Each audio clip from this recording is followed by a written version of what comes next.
Tehran, Iran. Few capitals on earth came to power as accidentally as this one. This is a city that was chosen not for its greatness, not for its history, not for its strategic genius, but because it was convenient. A city that inherited the mantle of one of the oldest civilizations on earth, while its palace sat 30 meters from open sewage channels. A city ruled by a young king who understood exactly how much trouble Persia was in and still couldn't stop what was coming. In this video, we're going to walk through Tehran in 1850. We'll cover the bazaar at dawn, the palace of 10,000 mirrors, the reformer who tried to save Persia and was executed for it, and the moment two foreign empires effectively moved into the royal court and never left. For generations, we've pieced this Tehran together from qajar-era paintings, diplomatic dispatches, and the journals of European travelers. These visitors walked the streets and wrote everything down. Now, with AI reconstruction trained on those sources, we can show it to you. The bazaar at dawn, the palace at dusk, the streets where an empire quietly lost its grip. This is Tehran in 1850. Let's go. Here's something most people don't know about Tehran. It was never supposed to be Persia's capital. Isfahan had the mosques, Shiraz had the poets, Tabriz had a history, Tehran had a mud wall and a market that ran once a week. Then, in 1796, a man named Aga Mohammed Khan Qajar won a brutal civil war and needed somewhere to put his court. He wanted somewhere north, close to his people, far from his enemies. Tehran was close enough. The decision took less than an afternoon. Just like that, a market town became the capital of an ancient empire. By 1850, 50 years had passed, the city had grown, the walls had been patched a few times, a palace had gone up, but Tehran still felt like a city that hadn't quite earned its place. The older Persian cities knew it, the foreign diplomats knew it, even the people living there probably knew it. What they didn't know was that things were about to get much worse. Inside those walls, a 20-year-old had just become king, and he was already facing a crisis he hadn't created. Before we get to the king, walk with us into the city. The bazaar opens before the sun rises over the mountains. Men arrive with clay braziers selling nane sangak, which is flat bread pulled from stone ovens with sesame seeds pressed into the surface. It tears apart in your hands, releasing clouds of steam.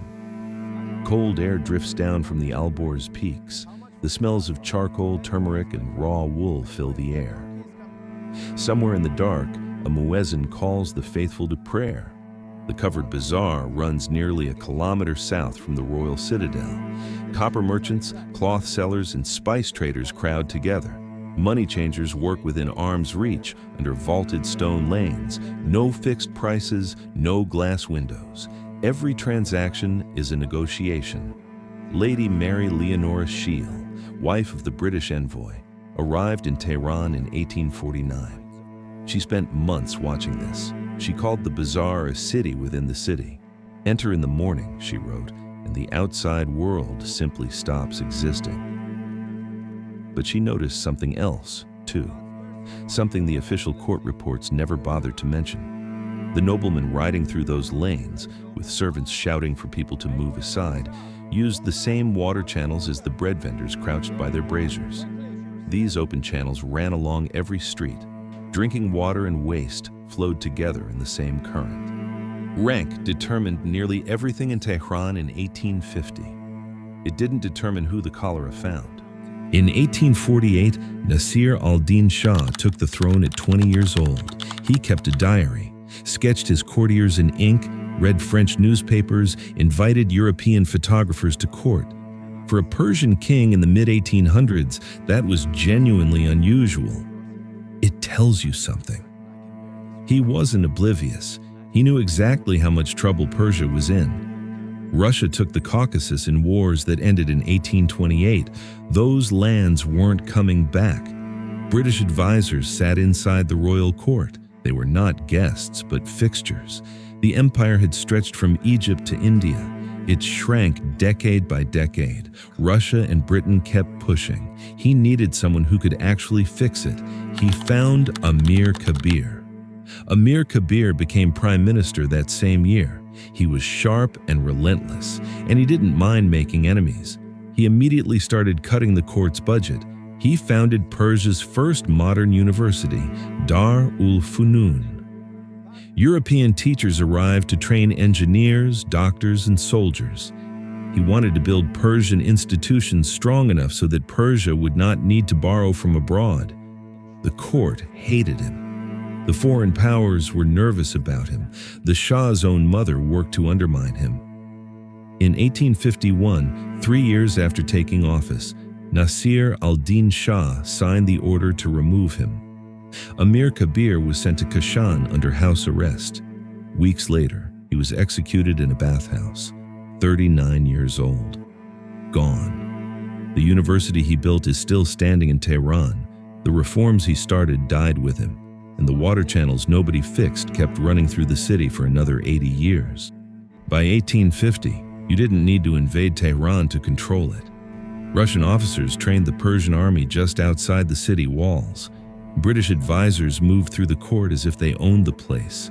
In some ways, they did. European-style building fronts rose near the palace. Their purpose was to convince visiting diplomats that Persia was modernizing.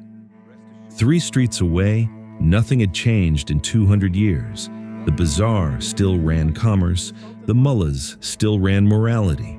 The open drains ran everything else. They passed the mud brick houses, the new European facades, and the palace gates, all through the city that was supposed to be the capital of an ancient empire. Nasir al-Din Shah received foreign diplomats in his hall of 10,000 mirrors. Full ceremony. Robes, jewels, practiced silences. Lady Shiel attended one of these receptions and described it in her journal as genuinely magnificent.